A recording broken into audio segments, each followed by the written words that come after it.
Assalamu alaikum wa rahmatullahi wa barakatuh, and welcome to another edition of Hilaal Live. My name is Lukman Shadrack, all the way from the Cape Town studios. I trust you had a great weekend, and thanks for joining us on channel 347 on DSTV. As we do on a Monday, we chat all things educational, skills development, anything that can empower anyone in our country as well. In studio, it looks like he's a rugby player and a bodybuilder, but actually in skills development, Brother Igsaan Hugo. Assalamu alaikum. Wa alaikum salam. And shukran for having me today. My absolute pleasure. You are actually in rugby and cricket over the years as well, but you've ventured more into the skills development side? Correct, yes. Alhamdulillah. Yeah. Tell us a bit more about yourself and some of your experience that you have in this industry. So I grew up in Mitchell's Plain, and I come from I'm a fourth generation plumber. Right. So plumbing has always been in my blood. Right. And then after school, I had gone to college, become a qualified plumber, and then I'd ventured into what my father predominantly liked doing, helping the needy and the poor. And at that stage, I was very money driven. Right. Now today, I'm doing a lot of that for free. And my father's passed away, so he's not here to see what I've developed into. Alhamdulillah. Well, it's always nice to carry on that legacy sure. as well. And, you know, our parents and, our family members, our community has always played a huge part and instrumental in our growth as well. So well done to you for carrying on that legacy as well. So after college, ventured into corporate?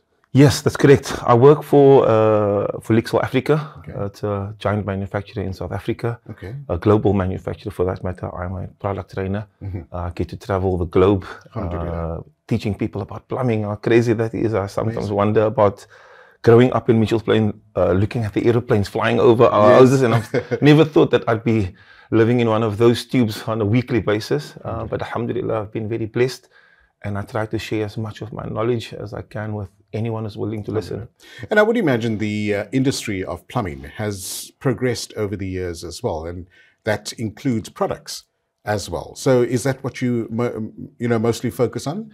Yeah, so old days of plumbing was just water, hot and cold in copper pipes. Yes. Today we've got electronic taps, we've got Bluetooth taps, we've got mixers that can give you hot and cold water, sparkling water. So the technology has changed drastically, and the continuous professional development of each plumber is very important. Of course. Belonging to the correct plumbing body is also important. Right. So that you can have the necessary set of skills to convey that to the staff that's working for you, and as well as your personal knowledge. Yeah. So where did this passion for skills development come from?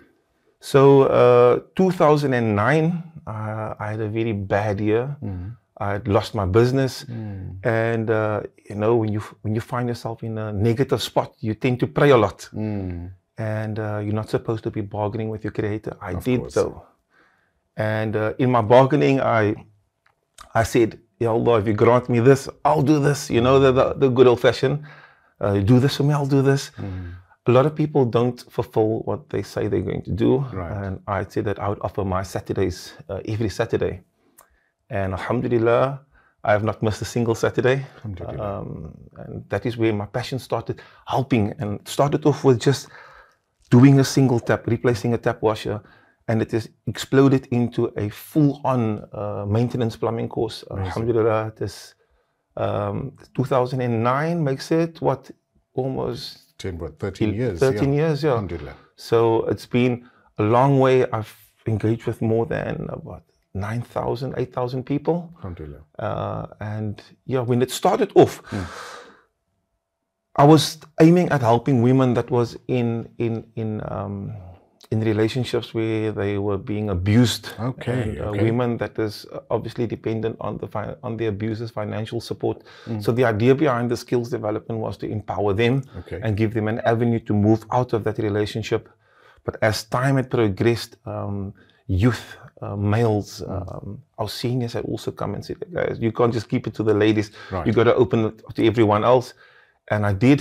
And I'm inside the community, in the most impoverished communities in the Western Cape. Right. So talk to us about the project itself, the skills development project. How did it start? How did you go about? You started with the women's side. Yeah. And then what was your plan? How did that progress over the years? So as an academic, you empower yourself, but then you think of ways how you can empower somebody else. You know, I'm busy in my second year to completing my BCom degree, and I was thinking, how do I take this information that I'm getting on one hand, and how do I transfer that to somebody else? So I've got this skills program that teaches people how to repair taps and cisterns and showers and pipes.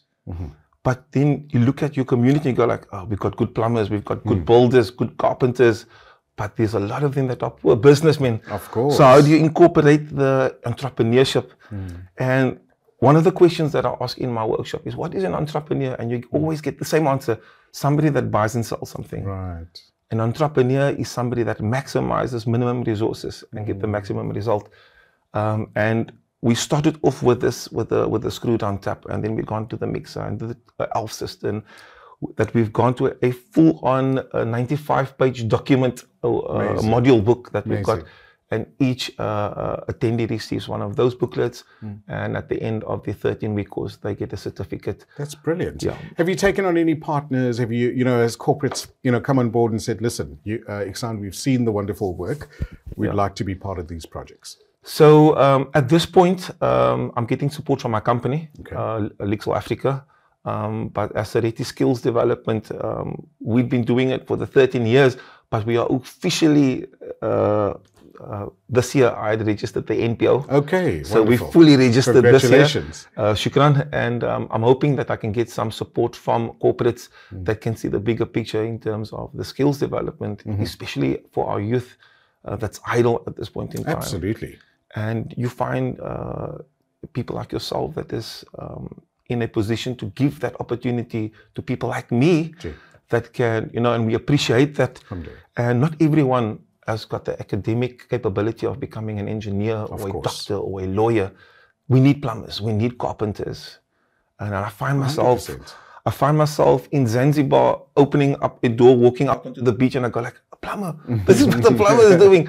But I'm there to empower other people as well. So I really hope that I'm able to change people's lives so that they are able to empower or create better livelihoods for themselves. Inshallah. I think that's what it's about as well, creating that opportunity.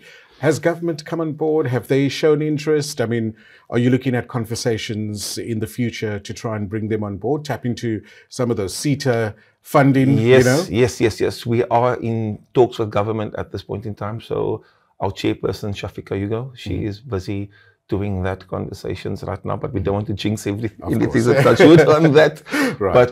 But yeah, we are in talks with government seeking financial assistance with that. Brilliant. And I think it's going to happen. It's all about putting the hours in, putting the work in. And I mean, look, I follow you on all the good socials, and I see the great work that you do. So other people are definitely watching you and noticing your commitment to our community as well. What's been the response like from the various communities? Let's start in South Africa and in some parts of the world. Is it very similar? Are people saying, shukran so much for coming into our community, shukran for bringing your knowledge, your skills, and empowering our communities? Is that the conversations you have? So there's two things you've got to look at the community at, and if I can just elaborate a bit on communities. If you take a community like Coronation Park, for example, which is a white squatter camp. Okay. And then that's in Johannesburg. Okay. Right? I think they're no more in Coronation Park, but that used to be, I used to work in Coronation Park with the people that was struggling in that. I don't want to use the wrong political word in that, but I mean, you take the people from Coronation Park, they're struggling, they need a source of income. Then you take somebody from a Menenberg or a Hanover Park, and you take somebody from a Khayelitsha or Gooks. Right. The behavior is exactly the same. Right. There's no difference in how they speak. There's no difference in how they behave. There's no difference in anything. So there's no color differentiation between that. So the behavior is exactly the same. When you get into those communities, I find that in the black communities, people rush to a workshop with much more anticipation and hunger than what you would find in a colored community or in a white community. It is like am I going to get a stipend? Most of the times you go into a colored community, they ask you if you have a stipend. On the flip side of that, last year at the Dagbreek Hall in Mitchell's Plain, I had about 60 students, between 40 and 60 students, for four consecutive months Saturday after Saturday after Saturday, without fail. And the hunger for that is there. But then you get to that workshop where the oaks are slouching into the workshop. And I do this, Lukman, not to get thanks. I get you. You know, but the reward is seeing somebody, paying attention. Absolutely. I get you. Seeing somebody go from your workshop and getting a job with the city of Cape Town, that's amazing. You know, seeing somebody that has taken your plumbing workshop and the entrepreneurship side of that, and they say, you know what, actually plumbing is not for me, but I want to become a hairdresser, or I want to start selling something. And then they find out, hey, actually Lukman sells detergents, and Igsaan sells. So they create a microeconomy within themselves. And that is what I try to stir when somebody, because the greatest thing about colored communities is that we've been bartering for so many years. Yeah. So you give them a platform to do that. That's the one end. But now you add that e-commerce side to it as well. Exactly. So we're going to take an ad break very quickly, Igsaan. Thanks for tuning in to us. We're chatting to Igsaan Hugo, who is part of Seriti Skills Development, and chatting about plumbing workshops that he does in and around our beautiful province and country as well. And we're going to give out some details a bit later. And maybe you would like to network with Igsaan as well. You are still watching Hilaal Live. Assalamu alaikum and welcome back to Hilaal Live. Thanks for tuning in. And as we do on a Monday, we chat about all things skills related. And in studio, I've got Igsaan Hugo, who's from Seriti Skills Development, talking to us about the plumbing industry and the wonderful work he's done in and around our communities. Igsaan, jazakallah once again for coming into studio, and also congratulations on everything you've done for our community, because I suppose you get these conversations when you go into a community anyway in South Africa. It's like, thank you for coming. Yeah. Thank you for showing us your skills or teaching us a skill. Yeah. Thank you for empowering us. Are these the conversations you have? I do, and I get embarrassed sometimes. I understand, because you don't do it for that. I get it. Yeah, it is. But it's also nice to know that people appreciate. For sure. You know, it is, like I was saying a little bit earlier, you don't kind of do this to get a thank you. Yeah. In community work, any type of community work you do something, and if nobody 100%. says thank you, you Correct. did what was, you know, you were fulfilling something from a higher perspective. And du'as are so Absolutely. important. Absolutely. And blessings, you know. Yeah, I would always say to guys, pray for me, make a dua for me. Alhamdulillah. That is important, you know. It is, but yeah, from a media perspective, we had we had a lot of attention around that, about the program that we are doing, the great work. And, you know, it is nice to see that type of recognition.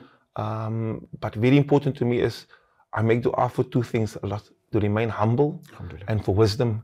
Sometimes we get things, but we're not wise enough to use that is being placed right in front of us. Absolutely. And you start with things very nobly, like most of our politicians. They start off noble, but then they become greedy. And I ask Allah many times to remove that that greed Inshallah. and that away from me, out of my heart, so that I remain focused and grounded, so that you know that the sharing is genuine and it is not, I'm just doing a job quickly so that I can get some cash. It is a genuine transfer of knowledge to the next. And when you do that, then you see somebody develop in front of your eyes. Take us through the program itself. How many weeks does it span over? And what are the different product techniques or techniques that you would take the attendees through? So week one, we start off with identifying tools. It's important to identify tools, understand how to work them, how to look after them, and then we move on to a screw down tap. And one of the biggest and the most important rule in plumbing is any plumbing work that you do or maintenance, switch off the mains. You've got to switch off the mains. We've all learned the hard way. So I reiterate that week after week after week, and then it goes from a screw-down tap to a single lever mixer to replacing a diverter. So the program is about maintenance plumbing, right? It is not teaching somebody to become a plumber. Gotcha. In order to become a qualified plumber, you need to have college education, then you need to do an apprenticeship, and then you need to do a trade test. Right. My program is a maintenance program, and in order to do maintenance, you don't need to be qualified. Right. So I don't teach anybody how to work with a geyser, because you need to be qualified to work on and around a geyser. But replacing a tap washer, a cartridge, replacing a cistern, that is where we go. Then when we go into the cistern format, the toilet cisterns, the various cisterns, the low level, the concealed tanks, I teach them how to solder, I teach them how to join pipes using Cobra MLP pipe, crimp systems. I teach them how to connect using mend masters, different types of connections or repairing of a pipe. Then the entrepreneurship side of things is where I teach them how to articulate what is in their head. Because so often you've got an idea, but you do not know how to articulate the idea that you have. So I start off with a business plan, what is required in the business plan, and then I teach them how to register a business.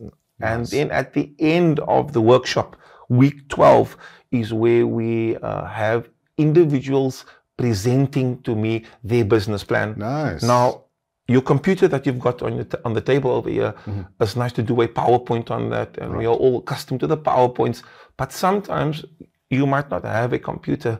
So doing a presentation on 5 slides or 5 pieces of paper is just as good as having 5 slides on your PowerPoint. For sure. So I try to get into that space. Do not be embarrassed. Remember, entrepreneurship is maximizing minimum resources. You do not have a computer. How do you max? Are you going to say, I don't have a computer, so I can't do my plan? Gotcha. I don't have this. I hate freebies, like the 350 Rand grant that we were giving during COVID. And in fact, I was using that opportunity to say to guys, do you know how explosive 350 Rand is? Because you can take that 350, go to the flea market, get yourself some second-hand tools, and then you can then start generating an income. Go door to door, knock, is your tap leaking, is your cistern leaking, and then generate that income. Obviously promoting safe engagements, especially for women. And the opportunity, if I can elaborate on the opportunity for women, a single mother with a child or with children will feel far more safer if a female maintenance plumber were to be in a house as to a complete strange man. So I say to the ladies, there's a gap. You look at some of our townships like the Noon, for example.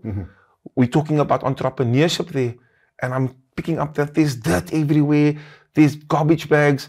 So I said to the guy, whose bakkie is that outside? It's my bakkie. I said, so why don't you start charging the people 10 bucks a load of dirt, and you do that on a weekly basis? The oak bought him a second bakkie, I believe.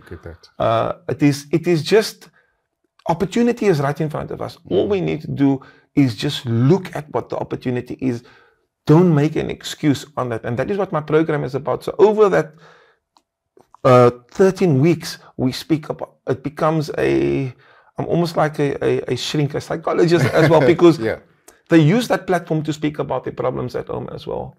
So, you know, for a lot of those ladies that I do train, to them, there is like, there is at least a decent man in the world, but there's a lot of decent men. You know, we speak about, in that same program, I speak about gender-based violence both ways. So it's a very holistic approach. Yes. So, you know, when we talk about gender-based violence in South Africa, it's always a one-sided approach where it's the man that's the villain. But how many women prevent the good fathers from seeing their children? So I remind them about that.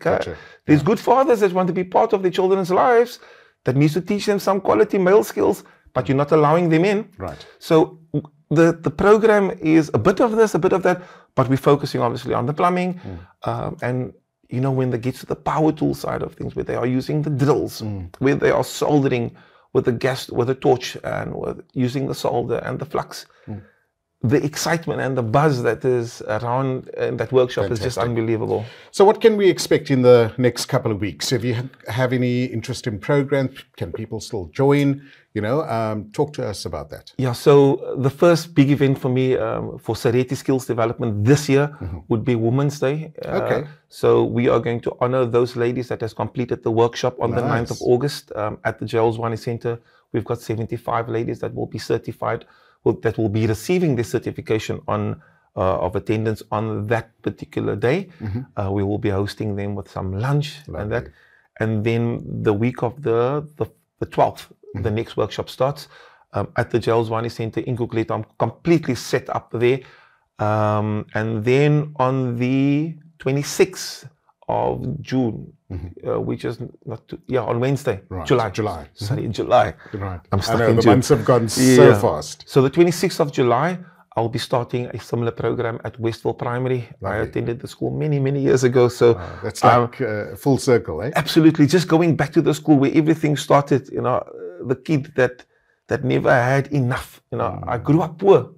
I tell my children all the time, we never had the luxuries of what they are, opening up a fridge, taking out a burger, making We had the fridge that was locked. Yeah. I had to go and ask, Mom, can I have some of the cheese in the fridge? Now my kids do not, they can perceive what I have experienced as a youngster, and being able to give back to that community. Allah has truly blessed me with many things, and I hope that I'm able to do so for many years, inshallah. So kudos once again to you and your wife for taking this to another level, and may it continue and all your future projects go from strength to strength, inshallah. Ameen. And I'm sure we've got some funders, viewing this program that would like to get hold of you. What are the best methods to do that? Can I give myself a number? Yeah, whichever you feel. It would be 082 33 00 288. Okay, one more time if you can repeat 082 33 00 288. Okay, and any other social media platforms we can find you on? Yeah, I'm on Facebook, Seriti Skills Development, NPC on Facebook. And then I'm also on TikTok, Igsaan Hugo and Igsaan Hugo. And it's not those little dance videos. It is, it is genuine educational. Let's change the narrative. Absolutely. Yeah. Use a social media platform to promote but change the something narrative. Good. Yeah, I agree. Last advice for those that would like to embark into an entrepreneurship workshop, or maybe skills development like yourself. I'm testament to somebody coming from a disadvantaged community. Do not blame the surroundings. Look at what you have, and there's opportunity in every single thing that you have. Also surround yourself with good role models. I had good role models like Faisal Davids, Faik Davids, Nazim Smith, those Riyadh Abrams. Yeah, those were my role models that I grew up with. I didn't have a role model that had a pants hanging beneath his backside, wearing thick necklaces and bracelets. And I had good role models. Surround yourself with good role models, and just take the opportunities. Do not be afraid. Just go for it. Yeah. Igsaan, Jazakallah once again. All the very best to your company, and keep flying the South African flag, inshallah. Ameen. Have a good one. Shukran. And that's Igsaan Hugo from Seriti Skills Development. If you'd like to get involved, if you would like Igsaan to maybe come to your community and maybe do a similar type of program, do get hold of him on all the good social media platforms. This video will also be made available on various social media platforms, so you can also go back and have a look at what Igsaan is all about. After the break, we chat to another entrepreneur, this time someone that's very interested in Islamic books. So do stay tuned to Hilaal Live.